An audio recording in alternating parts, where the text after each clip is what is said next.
ஸ்ரீமதே ராமானுஜாய நமக.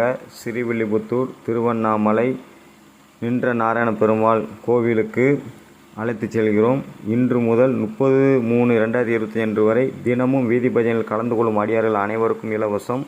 மற்றும் கிருஷ்ணகோவிலில் சனிக்கிழமை மாலை 6:30 மணி அளவில் நாம சங்கீதம் நடைபெறும். அதில் ராமநாமம் எழுதி கொண்டு வருபவர்கள் 2 நபர்களை தேர்ந்தெடுத்து அவர்களையும் இலவசமாக கூட்டிச் செல்கிறோம். அனைவரும் கலந்து கொண்டு ஸ்ரீமன் நாராயணன் அருளை பெறுவோம்.